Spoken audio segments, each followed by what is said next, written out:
Pessoal, beleza? Hoje nós vamos fazer aqui mais um motovlog, novamente com 308 de cenário, para a gente responder algumas questões, ou então é, falar, né, a respeito de algumas respostas que os inscritos nos deram, né?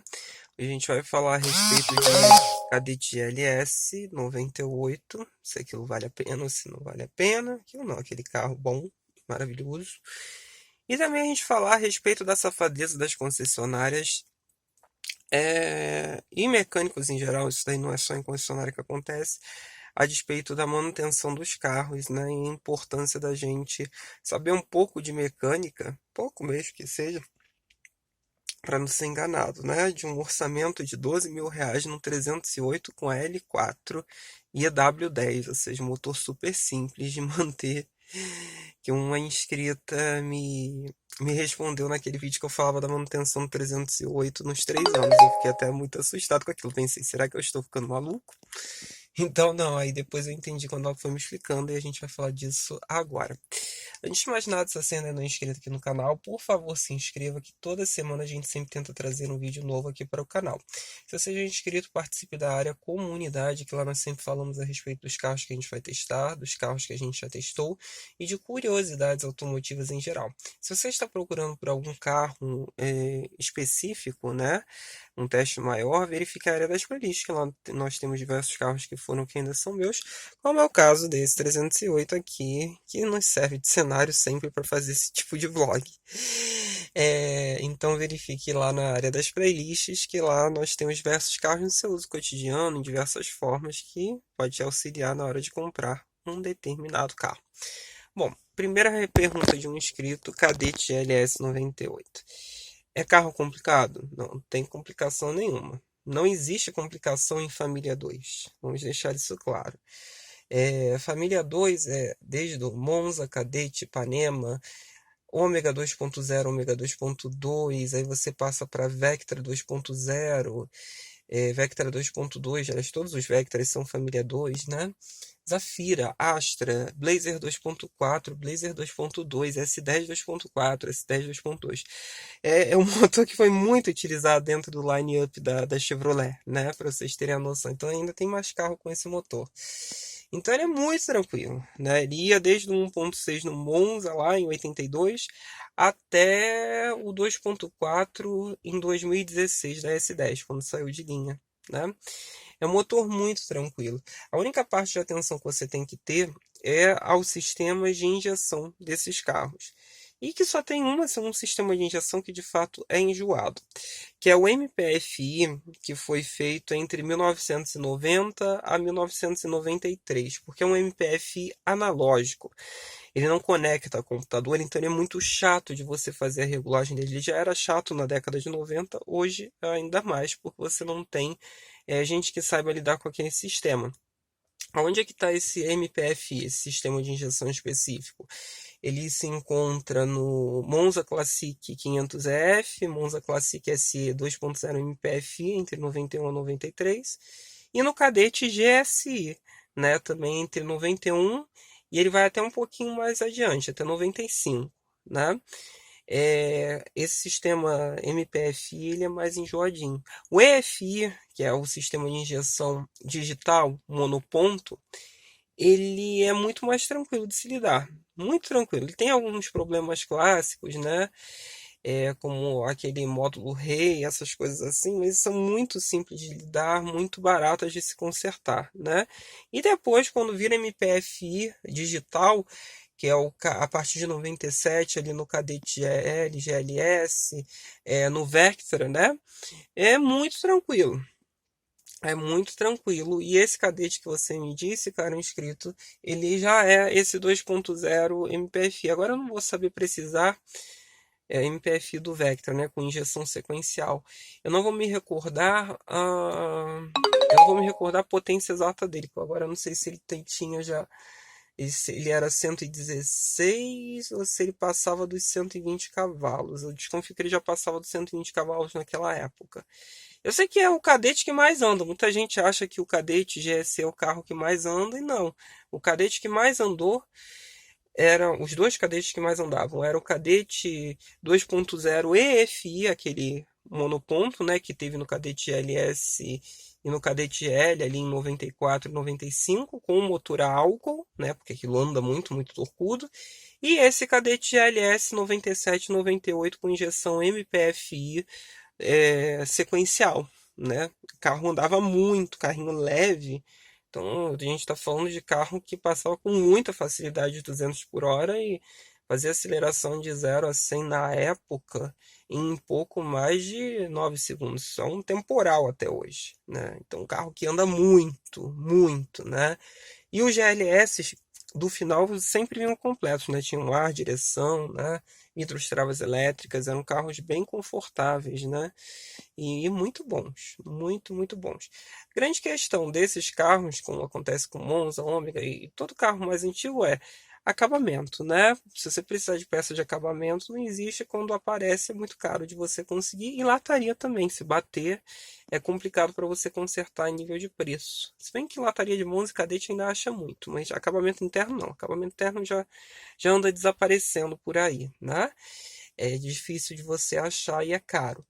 Mas, mecanicamente dizendo, né, como ele disse, é um carro muito barato. Mas é muito barato, é mais barato do que muito carro popular, como o Gol, por exemplo, tá? Para você manter, então é muito tranquilo. E suspensão, pô, uma suspensão de Chevrolet é a coisa melhor que existe, né? Porque além de ser macio, aguenta muita pancada. Como o Cadete é um derivado direto do Monza, o Monza aguentava muita coisa, o Cadete aguenta muita coisa também. Então é muito tranquilo de se ter um cadete daqueles, né? Agora, voltando para a parte da. Respondendo diretamente uma inscrita, se é que assim eu posso dizer, ou não, porque eu comecei a conversar com a inscrita porque eu queria saber o que tinha acontecido, né? Imagine um orçamento de R$ 12.000 num 308 que é um motor ultra simples. Vocês imaginem então um carro como esse daqui fazendo um orçamento naquela oficina mecânica, né? Oficina mecânica não, naquela autorizada, né? Então ia ser complicado. Mas as concessionárias, as oficinas têm essa mania, né, da empurroterapia, do tentar enganar ao máximo as pessoas. Ela estava me dizendo que só para passar o scanner no carro, que iam cobrar R$ 450. Nesse carro daqui, eu passei o scanner quando eu tive aquele problema do fio, né? Que o rato roeu, o bicho roeu, nem me lembro mais. E foi de graça.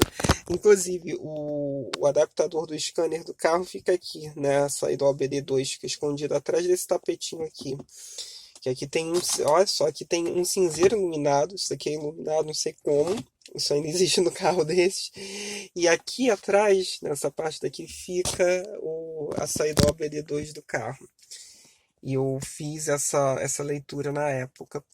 Então, querem cobrar dela só para fazer esse serviço R$ 450. Então, é um absurdo, né? Trocar uma correia dentada por R$ 4.500. R$ 4.500 para trocar uma correia dentada. Eu tenho esse meu amigo Guilherme, que ele tem um C4 hatch. Ele tem o mesmo motor e o mesmo câmbio, né? Porque o dele já é o AT8, então é igual a esse 308 dessa moça. Eu não sei se ele já trocou, mas ele chegou a fazer isso com a correia dentada original, tudo padrãozinho, né? Era cerca de tipo, acho que R$ 600. Ele tem que trocar de um Sonic, que é um carro bem mais complexo. Novamente, correia original. Complexo porque ele é mais difícil de você mexer dentro da parte interna do motor. Também gastou cerca de R$ 600. Então, assim, tem gente que é muito safada e que quer cobrar, quer enganar as pessoas a todo custo, né? Então a gente tem que ter um mínimo de conhecimento para não ser passado para trás. Ou não, né? Porque existem questões que são assim muito absurdas. Eu me lembro muito quando eu peguei, quando eu tinha o Logan, né? A primeira concessionária que foi aonde eu tirei o Logan, que ficava na Tijuca, eu não vou falar qual é a concessionária, porque senão dá merda. Eu me lembro que o carro era novinho, tinha 1.500 quilômetros, aí abaixou o líquido de arrefecimento. Aí eu fui na concessionária para falar, olha, abaixou o líquido de arrefecimento, né? Vocês têm como olhar, né? Sabe o que o cara me fez? Ele me sai com um negócio cheio d'água e enche o negócio aqui olhando pra cara dele. E ali você tem que botar o composto, né? Ainda mais dentro de uma concessionária. Ele vai e me coloca água, literalmente. Eu fiquei olhando pra cara dele e pensei, tá bom. Eu sei que aí depois eu tive outra experiência com a Eiffel na Barra, mas aí na Eiffel foi muito boa. Então, esse meu amigo que tem Cronos, né, que eu já falei dele, acontece uma coisa semelhante. A concessionária que fica próximo da casa dele quis se aproveitar dele, não executou o serviço de maneira adequada. Ele tem que ir lá na casa do caramba, que por acaso também é na Barra da Tijuca, que eu acho que é na Eurobarra, para fazer as revisões do carro, né? E pagar um menos e ser de uma maneira adequada com uma pessoa que cuida do carro. Então é muito complicado. Isso dentro de concessionária. Quando a gente fala de oficina particular, então também se equivale. A gente tem que pesquisar muito, pegar referências, saber com as pessoas que estão no nosso entorno, né? Da qualidade do serviço e se o mecânico não é enganador para a gente poder levar o carro, né? A gente vê muito mecânico se vitimizando, muita concessionária se vitimizando no YouTube, né? Coitados dos reparadores, isso, mas a maioria não é. Todo mundo gosta de cagar as morais e bons costumes, né, de serem tudo certinhos, mas na hora que podem aproveitar o mínimo de uma pessoa, vão lá e se aproveitam, né? E aí a moral e os bons costumes desaparecem, né? Então é algo muito complicado. Então a gente tem que saber das coisas. Eu estava lembrando aqui de outro caos, ó, de concessionário. Carro do meu avô, tá até aqui por acaso. Esse Monza, ele fez uma revisão em 2000, ou seja, já tem 21 anos isso. Ele levou o carro na concessionária que ficou no lugar da Pollux, que a Pollux acho que ainda fechou nos anos 90. Era na Tijuca, na Marise Barros, onde hoje é um mega prédio grandão, né? Marise Barros com... Eu não me lembro já o nome da rua. Perto daquele extra que tinha, que eu acho que também fechou, né? Perto a Honda, aquela Honda que tem lá que... Bom, eu não vou nem comentar.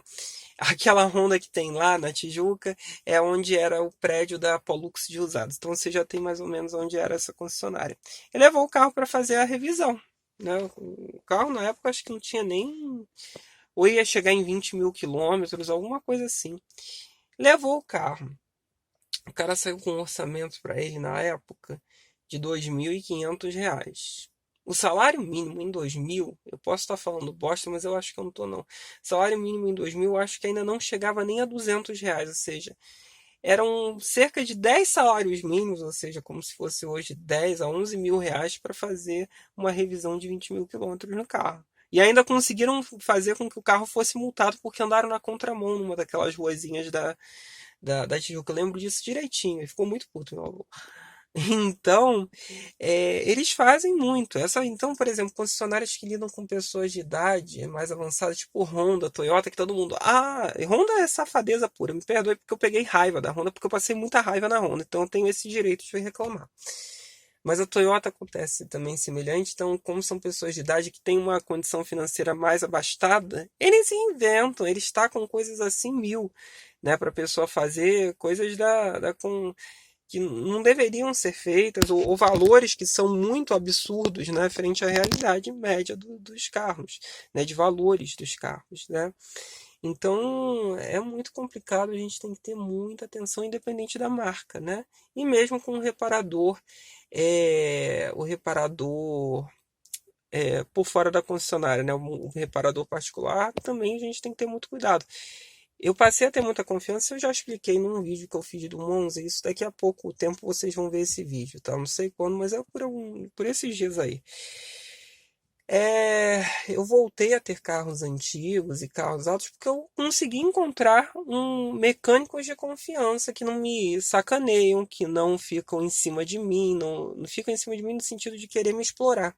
No caso desse carro, o Rafael, por exemplo, se ele fosse uma pessoa de má índole, quando o carro teve aquele problema ali do desse negócio aí que roeram, né? Ele poderia ter me dado um problema sério, falado, olha, acabou com a central eletrônica do carro, vai ter que trocar isso, aquilo. Poderia ter me cobrado uma bábua, uma fábula ali, entenderam? E não, ele foi correto, ele foi justo, entendeu? Então aí a gente deixa isso bastante claro. A mesma coisa que com o moço do Monza, que é o Edson, quando eu troquei a correia dentada do Monza, né? Você quer ter noção de quanto custou para eu trocar a correia dentada do Monza com material de qualidade, uma correia Gate, né? Além do serviço, R$ 80, 80 ou R$ 60, nem lembro. Foi muito barato, né? E porque é simples, né? Não tem que ser enganado, né? Então, se você é justo, você pode até ganhar menos, de fato. Mas a pessoa volta para sua loja, a pessoa vai te indicar, entenderam? Agora, se você quer ficar se aproveitando das pessoas, uma hora a corda arrebenta, a pessoa acorda, né? Isso quando a pessoa não acorda na hora, né? Que aí é aquele estardalhaço, porque a gente não pode aceitar essas coisas, não. É muita gente safada querendo nos enganar nesse mundo, né? E a gente sabe o quanto a gente sua para poder comprar um carro, para a gente poder fazer uma manutenção, sem qualquer coisa, né? A gente está falando de carro, mas a gente sabe que isso daí é um perfil geral do Brasil, né? Que tem piorado nesses anos, nesses últimos anos, né? Então a gente tem que ter muita atenção para a gente não ser enganado nem ser jogado para trás. Mas que é absurdo, é muito absurdo. E pesquisar, sempre que a gente tem essas possibilidades, pesquisar muito, entendeu? Pegar referência. É como eu falei para essa moça, como ela era do Rio, eu falei lá da Ressan, que foi onde fizeram esse Monza do meu avô, né? Voltar depois de 5 anos, eles lidam com todo tipo de carro e eles são muito justos, né? Muito justos. Então eu indiquei, falei, não, você vai lá quando você tiver a possibilidade, né? Porque aí você tem um serviço de qualidade, um serviço que você pode confiar e principalmente que não vai te enganar, né? Não vai te sacanear, né? E seguir também, né, os manuais de anos do carro, né? Porque todo carro tem os manuais, né? Você tem os manuais de manutenção do carro. E lá diz as manutenções que você tem que fazer com os anos. Se acumulou, tudo bem, acontece, né?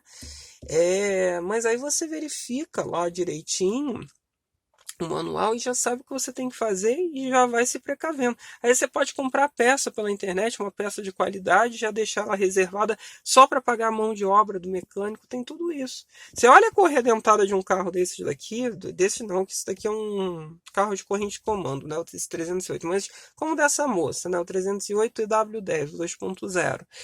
Você vai ver que vai ter correia dentada de 250 reais. E de boa marca, isso já com os rolamentos, o kit completo para você fazer a troca. Entenderam? Então, assim, sempre pesquisem para vocês não serem enrolados e tenham algum conhecimento. Vocês não têm que ser obrigados a ter um baita conhecimento. A gente não tinha que ter conhecimento de nada, a verdade é essa. As pessoas é que tinham que ser corretas. Mas a gente está no Brasil, né? Então a gente sabe muito bem como é que as pessoas agem o tempo inteiro e por aí vai querendo enganar os outros. Tá bom? E aí, novamente falando dessa moça, por que que eu falei? Porque o dela, por acaso, também é o L4 AT8, né? Aquele câmbio que a gente conhece de 4 marchas, né?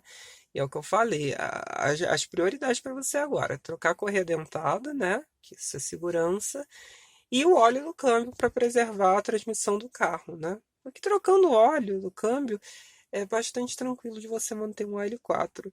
E aqui eu digo uma coisa que eu digo muito isso pro meu amigo, que ele tem o C4 hatch dele, eu falo, você tem que trocar o óleo do câmbio automático para o carro ficar direitinho, papapá, tititi. Mas se dá algum problema na caixa, o L4 é ridiculamente barato frente a qualquer transmissão atual. Um CVT que está tão em voga, né?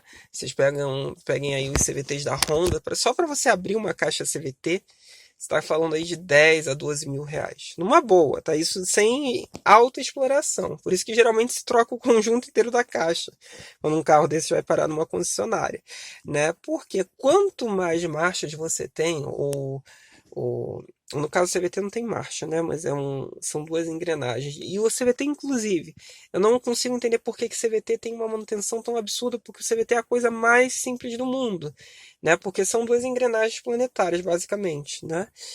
Não é que nem um câmbio automático é que você tem um conversor de torque, aí você tem engrenagem da primeira, freio, embreagem da primeira, aí tem engrenagem da segunda, freio, embreagem da segunda, e por aí vai engrenando até chegar à sexta marcha, né? É algo epicíclico, né? Que vai subindo os ciclos, né? Mas é mais caro, né? Mas quanto mais engrenagens você tem, mais caro você paga no conserto. Então, por exemplo, esse Aisin AT6 é uma caixa mais robusta, fato. Mas em nível de manutenção, se um dia ela der, espero que não dê, porque eu vou conservar ela. Em breve a gente vai trocar o óleozinho dela, bonitinho. a gente está falando de uma caixa que vai ser mais cara do que um AL4 para se manter.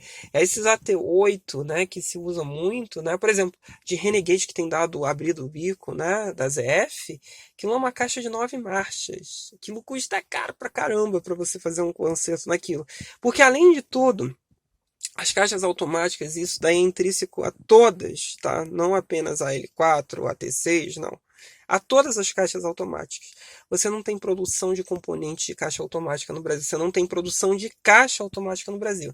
Hoje as caixas automáticas já respondem por mais da metade do mercado de 0 km. Tá? Então já passou do tempo da gente ter um fabricante nacional de caixas automáticas, mas não temos. Ou uma fábrica aqui no Brasil. Né? Não temos. É tudo importado e com o dólar ao que está, vocês já sabem. Né? O óleo da caixa automática, mesmo tendo fabricante nacional vendendo, né? Tipo Ipiranga, tal, tititi, os compostos e os pacotes, né? Se assim a gente pode dizer, porque são pacotes de proteção. Cada câmbio precisa de um tipo. Você nunca pode aumentar a especificação ou diminuir a especificação de câmbio automático em nível de óleo, tá? Inclusive. Tá? Por exemplo, se o Monza usava Dexron 2, né? Você vai ter que achar o Dexron 2. Você não pode botar um Dexron 3, porque senão você acaba com a transmissão, né? Mas continuando aqui, né? Até o óleo ele é importado, apesar de porque todos aqueles aditivos que eles utilizam, eles não são feitos aqui. Você pode até ter a parte do petróleo, né, a base dele feita no Brasil, mas o restante todo do óleo do câmbio também é importado. Então isso aumenta muito a manutenção. E é por isso que quando eu falo de automatizado, eu acabo falando bem, tem esse lado do bom, que para se trocar uma embreagem mais, muitas vezes chega a ser até mais barato que a troca de um óleo de um câmbio automático. Você perde em suavidade, em rapidez de troca de marcha, mas se você só fizer a manutenção básica, o câmbio estando funcionando direitinho, ele é muito mais barato e econômico no perfil de consumo de combustível do carro do que um câmbio automático. Tá bom? Então a gente falou aqui de tudo um pouco, falei pra caramba como sempre, né? É isso então, pessoal. Valeu.